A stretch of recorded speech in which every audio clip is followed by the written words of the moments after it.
muddada kala doorasho ee Puntland waa 2019 sideedda bisha koobaad ee Janaayo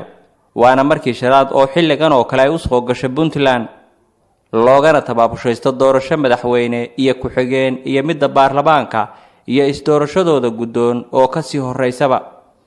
dahma saarna daboola kuma rogno markii shanaad doorashada madaxweyne iyo ku-xigeen ee Puntland inay noqonayso mid baarlamaan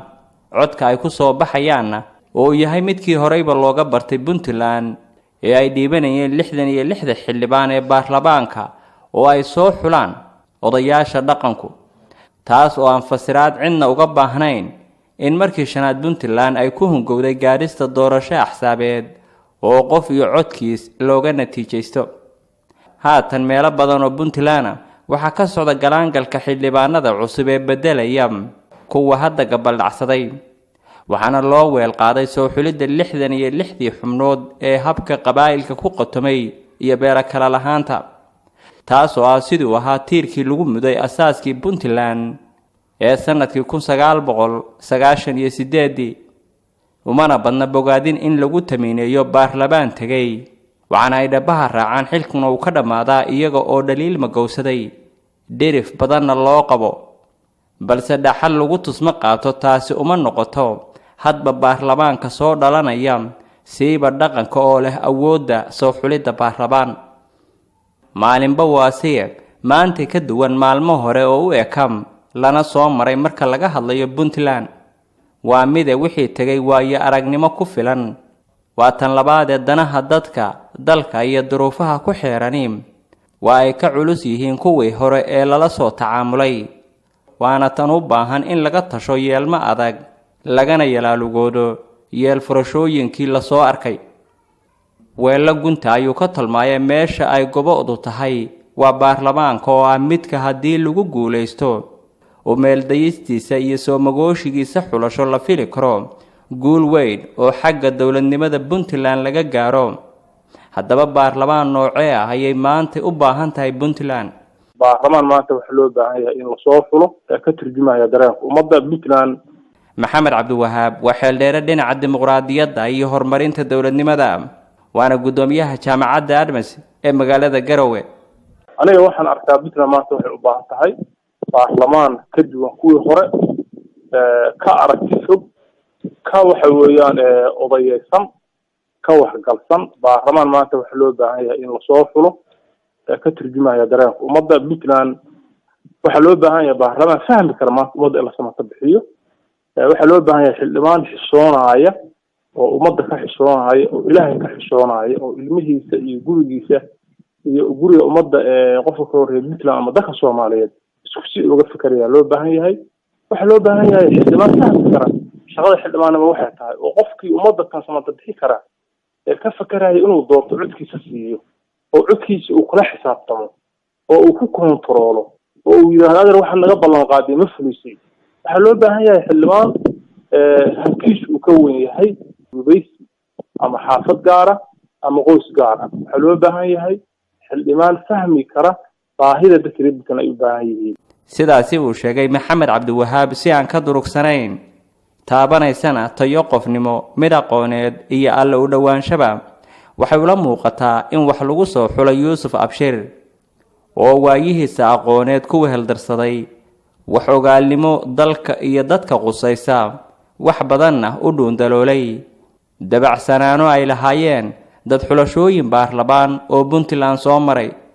waxaan maanta dhihi lahaa in lagu soo xiro aqoon in lagu soo xiro waayo aragnimo in lagu soo xiro xilkasnimo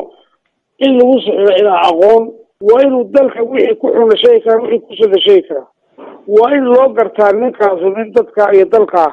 xilka uu qaaday oo uu ku dhaaranayo ka soo bixi karayna sida laga garan karay geeso badan oo warbixintii tan ka horeysay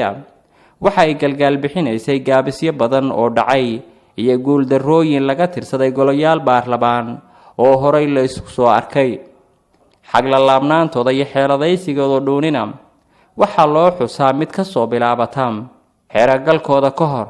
xaalkana la mid dhigtay hadhow oraahdii ahayd hal xaaraanihi nirig xalaala ma dhasho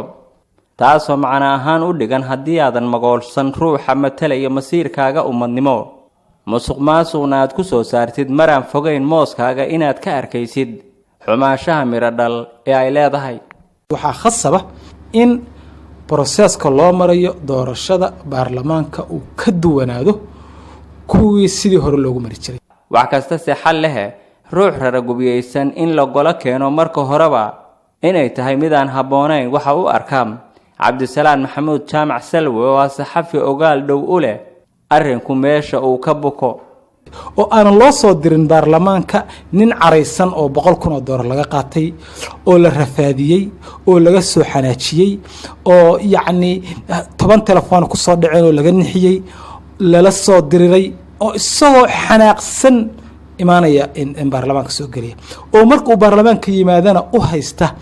in ay tahay ganacsi. waxaas lama rabo. waxaa la rabaa parliamentarian mas'uulka ah ummadda oo dhan waa in uu rabitaankooda wakiil ka yahay. dhalinyarada badda ku daadanayso oo yani waa inuu mas'uul ka yahay. kuwa shaqo la'aanta hayso jaamacadaha ka soo baxay waa inuu mas'uul ka yahay. kuwa la laynayo oo wiilasha yar oo bistolooyinka wata ay laynayaan oo cilaynaysan aqoon qaxaya waa inuu mas'uul ka yahay. yani waxyaabahaas waa weyn haddii uusan ninka parliamentarianka ka fakarayn oo markuu imaanayo uusan maskaxda uusan ku hayn waxaa loo baahan yahay in ay dad noocaas yimaadaan oo dad noocaas loo soo diro baarlamaanka oo lagala xishoodo xataa in la gorgoriyo. parliamentarianku waa inuu noqdaa nin qofka wata lacagta oo ku leh yani walaalow lacagtaasan ku siinay dooro uu kala xishoon karo uusan ku soo bareeri karin. marka dib la isugu laabto waxna laga dheehdo hababka dhaqan oo golayaal baarlamaan oo Puntland lagu soo arkay waxay noo muujinayaan isku milnaan golayaaleed siiba xukuumaddu inay saameyn lixaad la ku yeelato baarlamaanka waana mid ahaan nasiib darrooyinka gaamuray golo ceebayskana noqday. Puntland 20 sano jira cad fastaxda la socotaan maanta waa arkaynaa meeshan marayno waxay u baahan tahay shuruuci amniga in la diyaariyo shuruuci ciidamada in la diyaariyo in lagu xisaabtamo xukuumadda imaanaysa amniga inay wax ka qabato waxa loo baahan yahay in lagu xisaabtamo oo la diyaariyo miisaaniyad tayada ummadda wax tarin ka dhah oo dadka waxa weeyaan service ama adeeg dadweynaha si loo qaban lahaa amnigu waa ugu horeeya in baarlamaan fahmi kara inay xisaabiyaan oo waxa weeyaan dawladda ku xisaabtamo oo miisaaniyadda buugay sidii loogu talagalay loo ansixin raaci kara in la keeno waxa loo baahan yahay baarlamaan ka jawaabi kara rabitaanka dadka waxa loo baahan yahay baarlamaan aan fadhiid ahayn oo ayagu aan ahayn ilmo yar oo waaridkiisa wax ka sugaya camale baarlamaan ayagu ha abuur leh oo mashaakilka Soomaaliya ka jirta qayb qaadan kara oo la xisaabtami kara dawladda federaalka ah oo matali kara dadka Soomaaliyeed oo dawladdu markay saxan tahay dhinaciisa ay kara oo taageeri kara oo gacan sii kara oo sixi kara oo wax u sheegi kara markay khaldan tahay gacanta qaban karo oo oran kara war waxa kan waxa la isku ogaama. hagaagsami baarlamaan oo ka hirgasha Puntland waa horseedka guusha marka lagu cabir qaato golo wakiil iyo waaxda weyn ay ka yihiin dawladnimada haddii ay ahaan lahayd wax toosin golayaaleed tilmaamid jidkasan iyo dejin tubraacyo saxan oo lagu tusma qaato waxaana tuyar ka dhahaya tiirkaasi baarlamaan oo loo meel iyo meekhaan dayo miro dhalka ay leedahay cabdisalaan maxamuud jaamac salwe. kilada horta marka hore talaabada hore sixi doonta hadii lagu dhaqaaqo ismadu keenaan dad u qalma dakaatirada injineerada maxaa la yiraahdaa bartaan bay ka shaqeyn karaan ayagoo shaqeysan kara dadka injineerada iyo masaalixda ganacsiga waaweyn dalkan joogta ayagoo ganacsigooda wato oo injineer ah oo dhaqaatiir ah bay baarlamaanka fariisan karaan waayo baarlamaanka ma aha full time job dad noocaas markay yimaadaan xataa hadii madaxweynaha la doorto uu noqdo madaxweyne xun waayo qofku waa bini aadam waa isbedeli kara kursiga bedeli kara muhiim ma aha adduunyada nin in la aamino waa hore ka tagtay waxa ka muhiimsan baarlamaankii qofka ilaalin lahaa oo control lahaa hawlaad lahayd oo gudanwaad dartiis gadaanka lagula qabtaahi gaabis kama weyna waana gafafka ay tahay in laga xiro gurto haddaadan garanayn ilaah baan kugu dhaarshay dadka ummadan halugoyn shaqo aadan aqoon ha soo doonan shaqayso meel kale ka shaqayso ma ahan ummadda maslaxadooda iyo amnigooda iyo dhiigooda iyo xinjirtooda ha u soo doonan inaad ku noolaatid day to day noloshaada ha u soo doonan ma aha taastaadii wax kala doono inta garanaysa gadaalaha isku celinina imaada ha ka noqonina witness iyo markhaati jabka ummadda ku socda mas'uuliyadaas qayb baa ku yeelanaysa idinkana midda ugu dambaysana aan iraahdo maqoolidda baarlamaanku waa mid ay leeyihiin odayaasha dhaqanka siiba isimada iyo nabadoonnada oo soo ulsaaridooda u kala dambeeya waxaana ku ilxiraya odayaal maanta oo maalin adduun ah